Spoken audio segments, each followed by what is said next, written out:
Austraeoh by Imploding Colon, read by Deathlight, Chapter 161, Emotions. They are such bright, incredibly creative fools. Cole Kenner's voice said, all of them though, when I say fools, it's really just a relative term. Many of them are quite old, even beyond Desert Light's age. Heh. Rainbow swallowed another bite of lettuce and huddled beside her campfire in the middle of the desert plain.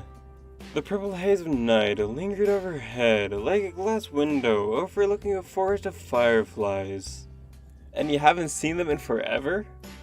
It's going on 12 years since I last spoke with any of my children face to face. I'm so sorry to hear that, guy.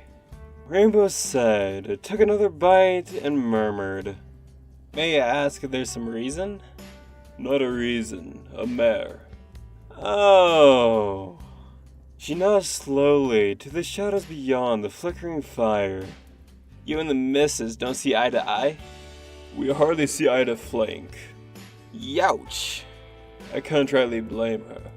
Why not? Cole Kenner's voice lingered before eventually muttering through the soundstone.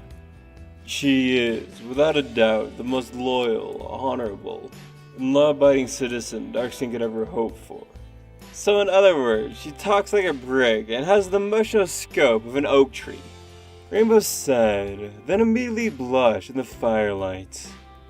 No offense. None taken, Philly. Cole Kenner chuckled through the lee lines. If anything, I've always been something of an anomaly among my culture. Jeez, you don't say. Mind you, I spoke and lived much like my fellow Darkstanians for years. But slowly, as the years grew by, I couldn't ascend to function in the same manner they did. I couldn't allow myself to be totally disconnected from my emotions. What changed? My wife foaled, again and again and again. Soon, we nearly had 5 kids. That's when I started to change. How so? I don't suppose you have any children of your own? Rainbow Dash chuckled nervously. Not this mare. I didn't think so. Bringing in new life into this world is a divine, even a spiritual experience. Our families function as a part of a machine, and our children we produce is meant to add to the locomotion of such a system. I'm guessing you weren't all that happy being a center geared to a whole bunch of cogs. I wanted more. Perhaps it was selfish of me, but is it asking too much that I wanted to love and cherish my own offspring? With each child we raise, they reach the age of ascension, and I can no longer appeal to their emotions. I had to accept that the system conditioned them to be an unemotional element. With each son and daughter we had, it grew harder and harder. My wife had the necessary perseverance of a good Darkstanian citizen. I, however, did not. What happened? I started to buckle under the pressure, both internal and external. I was seen as having a deficiency, and many ponies came to my aid, in hopes I can be brought back to the surface of the systematic way of thinking.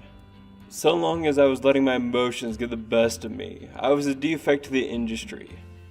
Youch, I kinda find that hard to believe. How so? Well, Rainbow Dash shrugged.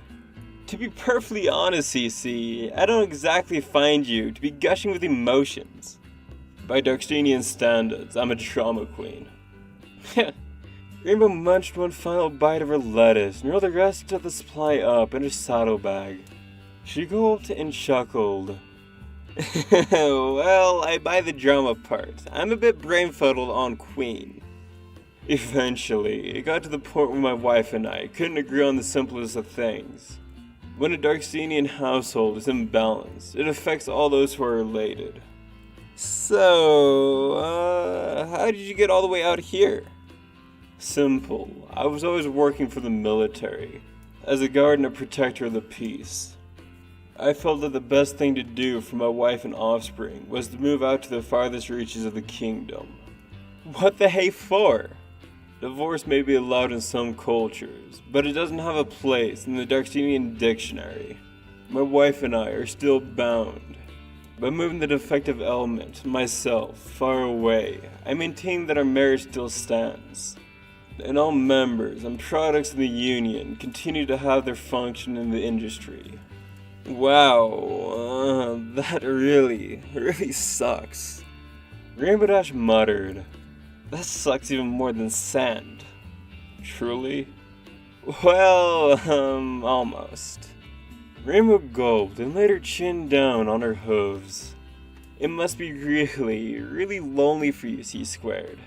I mean, to have discovered so many of your own emotions and have been treated like crap for it. I still hold a great deal of respect and credibility in the Darkstein Border Patrol. I am hardly without my fair share of connections. Still, she took a deep breath and smiled thinly. I'm very, happy that I got a chance to know you. The voice on the other side was silent for a bit. A few shooting stars streamed over her head. Rainbow Dash's eyes were getting heavy, but then the soundstone fluctuated again. It has been very nice getting to know you too, Philly. Rainbow Dash smiled. Calmly, she shut her eyes to the shimmering heavens. So, her voice wavered over the deserts. Tell me more about your kids.